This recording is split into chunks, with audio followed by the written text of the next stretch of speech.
was at the hardware store and I saw this really cool truck that was like, you know, kind of olive drab and paramilitant. And I was like, wow, that's really cool. And then around town, I saw another truck that was done up. And what I noticed about them was that they both had this ZS on the side of them. So Zombie Squad, you know, the organization, they meet regularly in a place that's really close to where I was living at the time.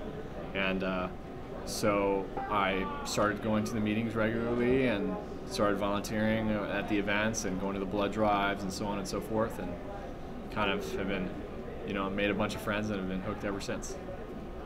I am an anthropology professor at St. Louis University, and I've been doing that for about 5 years now. I've been a member of Zombie Squad for almost 2 years now. The best thing I learned last year was how to sharpen my knife. I had been sharpening my knife exactly backward the whole time until Rob showed us how to do it the correct way. Now all my knives are very nice and sharp. Two things drew me to Zombie Squad. The first thing was personal. I've always been interested in survival techniques and kind of learning about you know, how to get along with less. But the second thing is my work, my anthropological work. I'm very interested in how people interact with their environment and their landscape, and Zombie Squad is another way of doing that. So in a kind of post-apocalyptic way, trying to survive again with less on the landscape.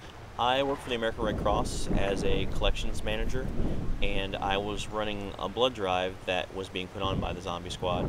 I had seen them a couple times at comic book conventions in the past and had kind of flipped over to their website, but I really didn't get involved until I started to interact with them at the blood drive and see kind of what they were about and the kind of people that they were. And then I came to a meeting, and it's been magic ever since. I have learned some new equipment that I would really like to get my hands on that I can integrate into my own bug out bag. The things that I have in my bug out bag: a small tarp, different lengths of cord, a bivy cover for my sleeping bag, a ground cloth, a poncho, an inflatable sleeping pad. I have a filter, small cooking kit. It's just like my man purse, basically. A small knife on a cord, a fire steel, brass wire. You'd be amazed at what you can do with brass wire. A small sewing kit. Growing up watching MacGyver is kind of like, I'm a product of that generation.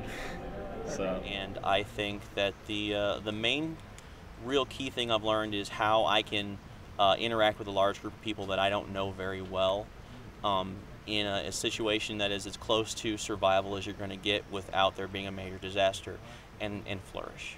Another important aspect of Zombie Squad is that it is focused on community, about doing community work rather than, you know, you and your guns and all your food in your basement trying to survive, you know, whatever's happening. It's about making sure that your neighbors are also prepared and that, you know, your community is prepared.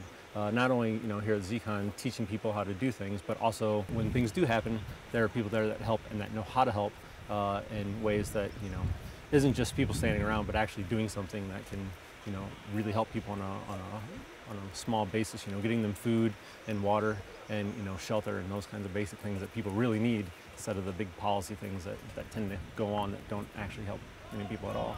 We can make this place a better community if we work together. It's not something you can shoulder on your own, but if you work as a group, you can do great things, and then I won't have to use all the preparedness stuff that I've done because our country is going to be super.